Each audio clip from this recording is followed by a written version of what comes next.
नितिन नबीन के राष्ट्रीय अध्यक्ष बनने पर क्या क्या चुनौतियां ऐसी हो सकती है जिनका उनका सामना भी करना हो सकता है। कहते हैं ना, जब चुनौती होता है तो समाधान भी होता है। और उनके पास जो समाधान के लिए हैं वो सबसे बड़े हैं प्रधानमंत्री का चेहरा, और दूसरा अमित शाह का जो चाणक्य वाला नीति है। ये पोस्ट में जो वर्ड्स यूज किए गए हैं उनके एडजेक्टिव समझिए नितिन नवीन के लिए क्या क्या लिखा गया। मैंने वो पोस्ट निकाली अभी। एक 45 साल के व्यक्ति को बीजेपी, जो कि अभी फिलहाल कार्यकर्ताओं के मामले में दुनिया की सबसे बड़ी पार्टी कही जा रही है, उस सबसे बड़ी पार्टी का राष्ट्रीय अध्यक्ष एक 45 साल का युवा बनने जा रहा है। नमस्कार, आप देख रहे हैं भारत एक्सप्रेस और मैं हूं आपके साथ स्फूर्ति सिंह। नितिन नबीन जो कि बीजेपी के राष्ट्रीय अध्यक्ष लगभग तय माने जा रहे हैं। अगर वो अध्यक्ष बनते हैं, जिसकी औपचारिक घोषणा होना अभी बाकी है, तो वो सबसे युवा अध्यक्ष बनने वाले हैं। तो इसी पर ज्यादा चर्चा करने के लिए हमारे साथ स्टूडियो में मौजूद है मेरे सहयोगी उज्जवल मिश्रा और हरिशंकर जी। तो आइए इनसे जान लेते हैं कि नितिन नबीन के राष्ट्रीय अध्यक्ष बनने पर क्या क्या चुनौतियां ऐसी हो सकती है जिनका उनका सामना भी करना हो सकता है। देखिए, नितिन नबीन जो हैं उनके पक्ष में 37 नामांकन दाखिल हुए हैं, तो लगभग उनका बनना तय है, कहीं कोई अड़चन नहीं है। और पहले भी वो अध्यक्ष, जो अंतरिम अध्यक्ष बनाए गए थे जेपी नड्डा के बाद, तो वही संभाल रहे थे पिछले कुछ दिनों से। लेकिन उनके सामने जो आगे की चुनौतियां हैं वो ठीक ठाक चुनौती साथ में है। लेकिन कहते हैं ना, जब चुनौती होता है तो समाधान भी होता है। और उनके पास जो समाधान के लिए हैं वो सबसे बड़े हैं प्रधानमंत्री का चेहरा, और दूसरा अमित शाह का जो चाणक्य वाला नीति है। ये दूसरी बात है कि इस समय चुनाव सबसे पहले तो पश्चिम बंगाल में होना है, और पश्चिम बंगाल की चुनौतियां हर दिन बीजेपी को मिल रही हैं, क्योंकि ममता बनर्जी ईडी वर्सेस दीदी का मामला जो है वो सुप्रीम कोर्ट में है, और आगे वो भी सुनवाई होगी। लेकिन बंगाल की धरती जो है वहाँ मतलब शुरू से ही रहा है, उसका अगर नेचर आप देखेंगे तो वहाँ पर बंगाल की धरती इतना आसानी से किसी को जीत हार नहीं मिलती। तो इसीलिए बीजेपी के लिए वहाँ पर सत्ता में, विधानसभा में चुनाव जीतना इतना आसान नहीं है, लेकिन मुश्किल नहीं है। और यही मुमकिन करना है नितिन नबीन की अध्यक्षता में, और उनकी कोशिश सबसे पहले यही है, और उनकी परीक्षा भी है, लिटमस टेस्ट भी जिसको कहेंगे, कि बंगाल में सबसे पहला उनका टेस्ट बंगाल में ही है। और वो बड़ा टफ पहले से माना जाता है, क्योंकि ममता बनर्जी वहाँ ज़मीन से जुड़ी हुई नेता हैं, और कार्यकर्ता जो है उनके पास वो कार्यकर्ता जो हैं वो समझ लीजिए कि इधर उधर का कोई गुंजाइश नहीं है।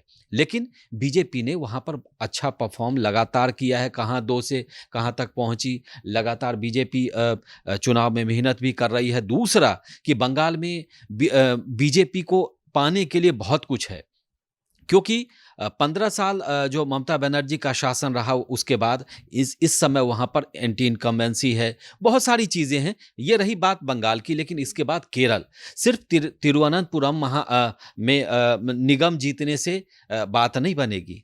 आपने तिरुवनंतपुरम महानगर निगम तो जीत लिया, वहाँ पर बीजेपी का परचम लहरा गया, लेकिन पूरा केरल जीतना है, जो वामपंथ का गढ़ माना जाता है। कांग्रेस भी वहाँ इतनी कमज़ोर नहीं है। ऐसे में बीजेपी के लिए वहाँ पर सीटें निकालना मुश्किल है, लेकिन यही चुनौती है उनके लिए। इसके बाद अगला चुनाव कहाँ आएगा? तीसरा उत्तर प्रदेश में। और उत्तर प्रदेश में पहले से बीजेपी है। हालांकि यहाँ पर एक पॉजिटिव उनके लिए ये रहेगा कि यहाँ पर योगी आदित्यनाथ हैं, उनकी सत्ता है, उनकी सरकार है, और सरकार जो है वो इस समय बहुत मतलब चौतरफा उनको लेकर के कहीं भी मतलब शिकायत नहीं है। तो ये बड़ा पॉजिटिव है कि यूपी उनके लिए बहुत मुश्किल नहीं रहने वाला। लेकिन सबसे टफ जो है वो केरल और बंगाल रहेगा, और सबसे बड़ी चुनौती है। इसके अलावा चौथी चुनौती आपको बताता हूँ, साउथ में बीजेपी बहुत मजबूत नहीं है। वहाँ पर कुछ जगह पे उनको शुरुआत करनी है, जैसे तमिलनाडु। के अन्नामलाई को हटाया, फिर नया अध्यक्ष उन्होंने बनाया, उनके नेतृत्व में वहाँ पर काम हो रहा है। तमिलनाडु में हो सकता है कि चुनाव से पहले वहाँ पर AIADMK से समझौता भी उनका हो। हालांकि जयललिता जब थी, वाजपेयी साहब के टाइम में भी उनसे गठबंधन था इनका, लेकिन इस बार भी उस पर दोनों पार्टियां करीब करीब बातचीत भी हो रही होगी। और मुझे लगता है कि दोनों का जो मतलब है स्वभाव आपस में मिलता है, तो संगठन वहां पर मिलकर चुनाव लड़ सकता है। इसके अलावा आंध्र प्रदेश में चंद्रबाबू नायडू के साथ हैं, लेकिन बीजेपी अपना भी विस्तार देख रही है। उसके बाद जो है तेलंगाना में भी बीजेपी अपना जो है विस्तार देख रही है।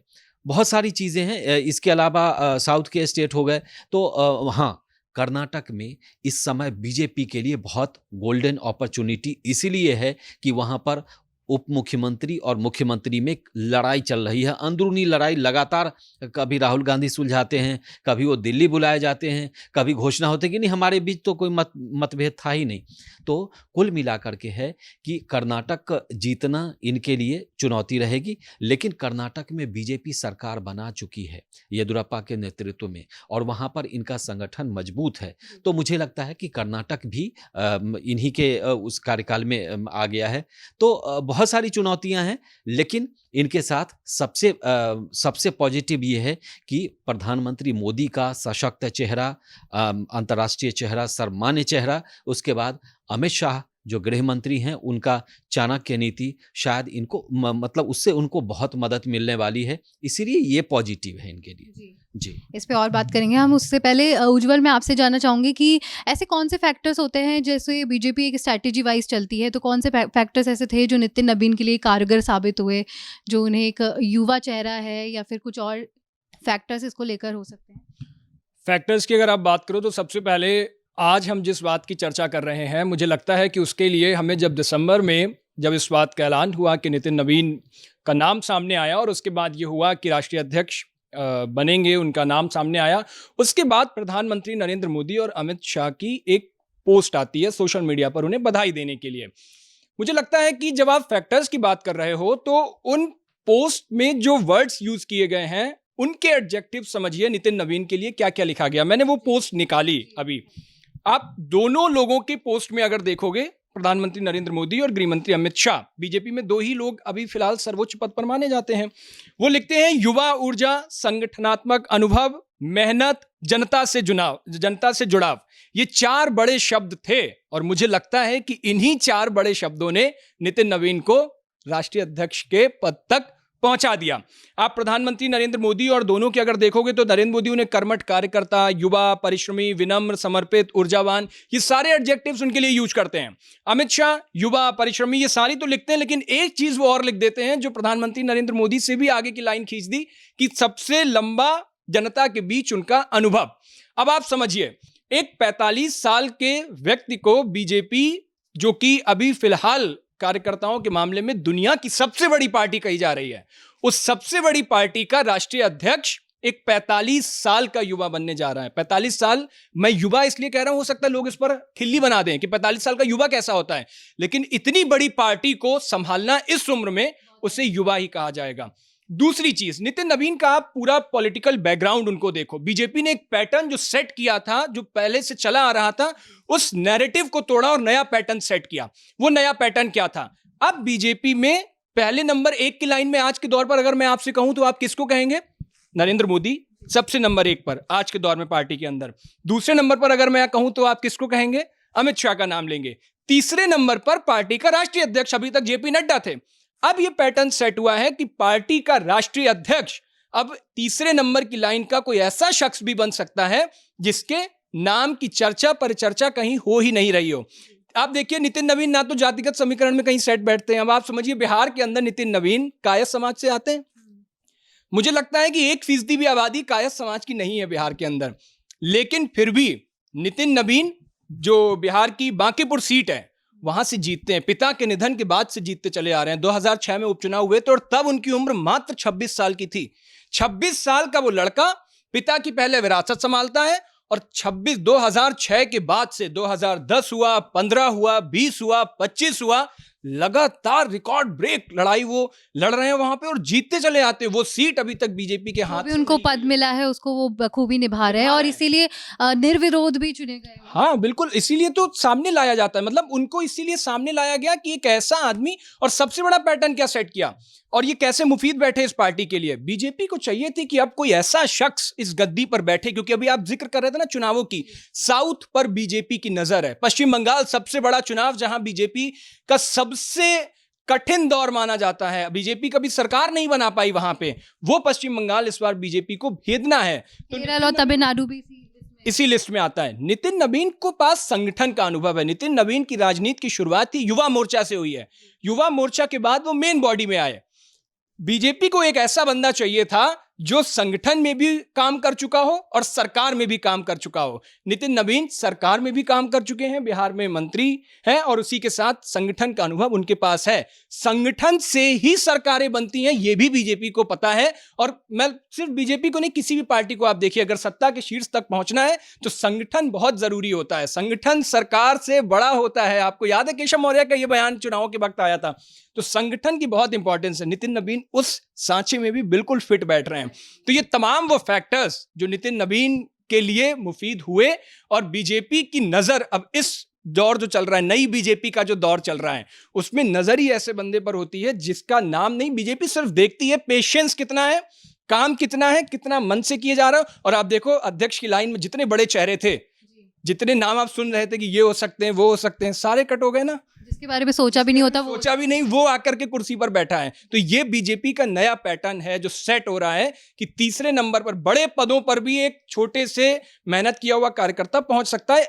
पिछले कई एग्जांपल्स हैं इसके, आप सीएम उठा करके देखिए, कई बड़े चेहरे उठा करके देखिए, वो वहां पर आए। तो मुझे लगता है नितिन नबीन के लिए इन फैक्टर्स ने बहुत काम किया है। तो हरिशंकर जी, हमने बात करी थी कि क्या क्या चुनौतियां होंगी। ऐसे में आरक्षण भी एक बड़ा मुद्दा सामने आ रहा है। तो आरक्षण का भी, एक महिला आरक्षण को लेकर भी बहुत ज़्यादा बातें आई है और वो भी एक चुनौती उनके सामने रह सकती है। देखिए, चुनौतियां तो बहुत सारी हैं। महिला आरक्षण की बात हो रही है और बीजेपी हमेशा से महिला आरक्षण का पक्षधर रही है और उसके लिए मोदी सरकार ने काम किया भी है। लेकिन नितिन नबीन की चर्चा हो रही थी तो थोड़ा सा मैं भी कुछ और भी बोलना चाहूँगा कि जो 45 साल का अध्यक्ष है, आप ये भी देखिए कि वो युवा कह रहे थे जेनजी, इस समय पूरी दुनिया में जेनजी की बात हो रही है और वो जेनजी के आसपास ही हैं। अच्छा, देश में दूसरी पार्टी इस समय सबसे बड़ी पार्टी कौन है? तो कांग्रेस है और कांग्रेस के अध्यक्ष 80 साल से ऊपर के हैं। देख रही हैं आप? तो बीजेपी ने जो एक पैटर्न सेट था कि किसी भी पार्टी का अध्यक्ष जो है वो मतलब बहुत ज़्यादा उम्र का होगा, 80 साल, 70 साल, 75 साल। बीजेपी ने एकदम उसको बदल दिया और 45 साल का युवा, पॉलिटिक्स में हालांकि 55 साल का व्यक्ति भी युवा ही कहलाता है, लेकिन ये इनकी उम्र काफ़ी कम है, 45 साल है, जिसमें कि 25 साल वो विधायक ही रहे हैं, 5 टर्म वो विधायक रहे हैं, जैसा उज्ज्वल ने बताया। दूसरी बात है कि नितिन नबीन की जाति की बात हो रही थी, तो वो कायस्थ समाज से आते हैं और पश्चिम बंगाल में कायस्थ समाज जो है अच्छी खासी संख्या में हैं। ये घोष-बोस जितने आप सुनती हैं ना टाइटल, ये सब कायस्थ समाज से ही आते हैं। राय जो बंगाल में लिखते हैं वो कायस्थ समाज से आते हैं, तो अच्छी खासी उनकी बंगाल में तादाद है। कई बार तो कई जगह पर ये भी चर्चा का विषय रहा कि ऐसा तो नहीं है कि बंगाल जीतने के लिए इनको बनाया गया, लेकिन एक साथ कई सारा मैसेज देने की कोशिश की जा रही है और कोशिश की गई है। दूसरी बात है कि आपने अभी सवाल पूछा कि मतलब महिला आरक्षण। देखिए, महिला आरक्षण को लेकर के कभी से बीजेपी को कन्फ्यूजन नहीं रहा और बीजेपी हमेशा इस चीज़ को एड्रेस करती रही और जब मौका लगा तो संसद में भी उनको लेकर के बात रखी गई। लेकिन महिला आरक्षण मैं ये समझता हूँ कि ये सब सारी चुनौतियाँ उनके पास है, लेकिन चुनौती के लिए, समाधान के लिए उनके पास प्रॉपर बैकअप भी है और उनको सपोर्ट भी है, क्योंकि अध्यक्ष बनने के बाद सारा काम नहीं है कि अध्यक्ष ही करेगा और सारा कुछ उन्हीं के जिम्मे छोड़ दिया जाएगा। बीजेपी बहुत सिस्टम से काम करती है। पॉलिटिक्स में सिस्टम बनना बहुत ज़रूरी है, क्योंकि अगर हर एक चीज़ दूसरे से कोरिलेट करके और सिस्टम बना के नहीं चलेंगे, प्रॉपर मैनेजमेंट के साथ नहीं चलेंगे, तो कोई भी पार्टी इतनी बड़ी और इतना बड़ा खड़ा नहीं हो सकती किसी भी स्टेट में। और बीजेपी इस समय देश में सबसे ज़्यादा राज्यों में चुनाव लड़ती है और उनकी सत्ता भी है। सबसे मैक्सिमम राज्यों में बीजेपी है। तो मुझे लगता है कि चुनौतियाँ बहुत हैं उनके लिए, लेकिन एक बहुत अच्छा ये है कि वो युवा हैं और मतलब अगर ज़्यादा उम्र के अध्यक्ष होते तो बहुत सारा चुनाव होता है, उसमें फिर सभाएं कम करनी होती है, ये होती है, लेकिन इनमें ऊर्जा है, कम उम्र के हैं। और मुझे लगता है देश के युवाओं को, क्योंकि आने वाला जो भी चुनाव है सब में सबसे ज़्यादा मतलब जेन जी होते हैं वोटर, नए युवा होते हैं, चाहे जो 25 साल के हैं, 30 साल के हैं। तो उनके लिए एक सीधा सा मैसेज है सरकार का कि हम आप पर ध्यान दे रहे हैं, आपके जैसे किसी व्यक्ति को हमने अध्यक्ष बनाया है, बहुत सारे मंत्री भी बनाए जाते हैं पार्टी में। कुल मिलाकर के है कि युवाओं को तवज्जो दी गई है। हालांकि अभी तो स्टेट में चुनाव है, आगे लोकसभा में भी होगा, लेकिन युवाओं को सीधा सीधा मैसेज है कि सरकार आपके लिए सोचती है, चाहे संगठन की बात हो, चाहे मंत्री पद की बात हो, चाहे किसी विभाग में युवाओं को मौका देने की बात हो। हम सिर्फ जॉब और इन सब की बात नहीं करते, बल्कि हम हर स्तर पर संगठन से, पार्टी से लेकर के सरकारी नौकरी तक युवाओं के लिए हम एकदम संकल्पबद्ध हैं। मुझे लगता है कि ये मैसेज बहुत क्लियर कट है और यही देने की इनके जरिए कोशिश की गई। उज्जवल, अभी तक जितने भी अध्यक्ष की अगर हम बात करें कि बीजेपी के रहे हैं, उनका अलग अलग दौर रहा है, उनका एक वर्किंग स्टाइल अलग रहा। अभी एक युवा जो है अध्यक्ष बनने जा रहे हैं, ऐसे में वो 12वें अध्यक्ष होंगे, तो उनके लिए कितना कुछ मतलब क्या अलग हमको देखने को मिल सकता है? जोर इस बात पर मत दीजिए कि 12वें होंगे, जोश इस बात पर दीजिए जोर कि वो सबसे युवा अध्यक्ष होंगे। और आपको बीजेपी के जब अध्यक्ष पद पर बैठे होगे और सिर्फ 45 साल के आप, जबकि उसी पार्टी में 60-65 साल के लोग भी काम कर रहे हैं, 45 साल का आदमी डायरेक्शन देगा उन 60 साल के व्यक्ति को कि ऐसे चुनाव लड़ना है, ये करना है, ये आप इस बात पर जोर दीजिए, तब क्या होगा। अब देखो, आप जो आपने कहा है कार्यकाल की बात, वो तो जब नितिन नवीन संभालेंगे तभी पता लगेगा कि किसमें कितना है दम और तब आप तुलना देखो। जब आप कुर्सी पर बैठे होते हो ना, आपके बारे में तब बहुत अच्छा लिखा जाता है, इतिहास आपके जाने के बाद लिखा जाता है, तब आपका एनालिसिस होता है कि आपने अच्छा किया, बुरा किया। जैसे अब जेपी नड्डा हट जाएंगे तो जेपी नड्डा के हटने के बाद अब एनालिसिस होगा कि जेपी नड्डा के दौरान क्या क्या रहा। अब देखिए, मैं आपको एक और चूंकि जल्दी से बता देता हूं, बात इस पे हो रही कि नितिन नवीन ही क्यों। रील शॉर्ट का जमाना है और कम वक्त में ज्यादा बोलने वाली बात होती है, क्योंकि लोग यही सुनना चाहते हैं। 5 पॉइंटर्स में आपको बता देता हूं जो आपको मेरी आम समझ ये कहती है, और जितना मेरा अनुभव है वो लगता है मुझे कि नितिन नवीन ही, बीजेपी ने नितिन नवीन को क्यों चुना। 5 पॉइंटर्स में अगर आप समझोगे तो सबसे पहले जो मोटा माटी समझिए, बंगाल का चुनाव है। बंगाल का चुनाव नितिन नवीन कैसे लड़ेंगे और उस चुनाव को कैसे साधा जाएगा, ये बीजेपी ने नितिन नवीन को इसलिए मुफीद समझा और यही कमान उनको दी जाएगी। बंगाल चुनाव साधने का प्लान बीजेपी ने उनको क्यों दिया, यह भी समझिए। छत्तीसगढ़ में जिस वक्त में लग रहा था कि भूपेश बघेल सबसे मजबूत स्थिति में है, वो सत्ता में वापसी करेंगे, दोबारा से मुख्यमंत्री बनेंगे, उस दौर में नितिन नवीन को बीजेपी ने छत्तीसगढ़ का प्रभारी बनाया, अभी भी है, और छत्तीसगढ़ में बीजेपी की वो शानदार जीत नितिन नवीन ने दिलाई जो बीजेपी ने कल्पना भी नहीं की थी। इसलिए इस बार बंगाल साधने का जो प्लान है बीजेपी का, वो नितिन नवीन का है। दूसरी बात, उत्तर प्रदेश सबसे महत्वपूर्ण राज्य, और कहा जाता है कि उत्तर प्रदेश की गद्दी दिल्ली तक पहुंचाती है। उत्तर प्रदेश में चुनाव है। उत्तर प्रदेश में नितिन नवीन जिस जात से आते हैं, कायस्थ जात से, उत्तर प्रदेश में बहुतायत में लोग रहते हैं। उत्तर प्रदेश और बिहार के सटे हुए इलाकों में कायस्थ समाज के लोग बहुत ज्यादा रहते हैं। नितिन नवीन बीजेपी के लिए सबसे मुफीद आदमी होंगे कास्ट फैक्टर के हिसाब से। तीसरा जो मैं आपको बताने जा रहा था कि नितिन नवीन कहां से आते हैं, बिहार से। बिहार में अगर आज के दौर में मैं आपसे पूछूं कि बीजेपी के सबसे बड़े चेहरे का नाम बताइए, तो शायद मुझे लगता है आप किसका नाम लेंगी, सम्राट चौधरी का। सम्राट चौधरी की छवि को लेकर कई सवाल उठते हैं। बिहार में वैसे भी बीजेपी को नीतीश कुमार का एक विकल्प चाहिए, उस विकल्प के तौर पर मुझे लगता है कि नितिन नवीन काम करेंगे, परफेक्टली फिट बैठ रहे हैं उसके लिए। चौथा बात, बीजेपी को अब युवाओं की अगली पंक्ति भी तैयार करनी है। मोदी शाह की जोड़ी खूब काम कर गया। मोदी शाह की जोड़ी के बाद क्या, इसीलिए अब आप देखोगे बीजेपी जितनी नए चुनाव होते हैं उसमें नाम चुनने की बात आती है, आप देखोगे अधिकतर नए चेहरों को जगह दे रही है, नए युवाओं की एक लाइन तैयार कर रही है। और युवा नेतृत्व, हर बार मैं फिर वही कहूंगा, एडजेक्टिव्स देखिएगा उस पोस्ट के, युवा नेतृत्व, इस बात का जिक्र किया जा रहा है।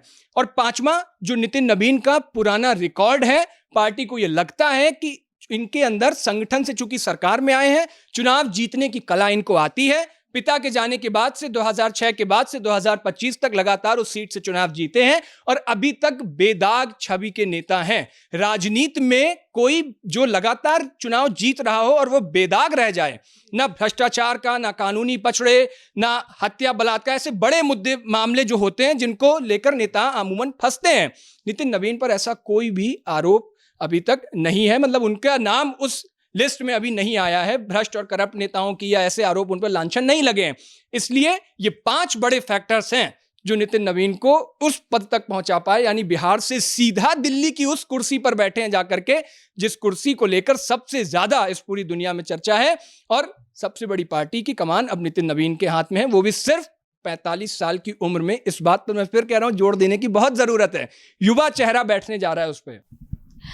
तो देखना होगा कि नितिन नवीन के अध्यक्ष पद की जब औपचारिक घोषणा होगी तो क्या क्या विपक्ष की तरफ से प्रतिक्रिया सामने आती है, क्या क्या तर्क वितर्क सामने आते हैं, वो देखने वाली बात रहेगी।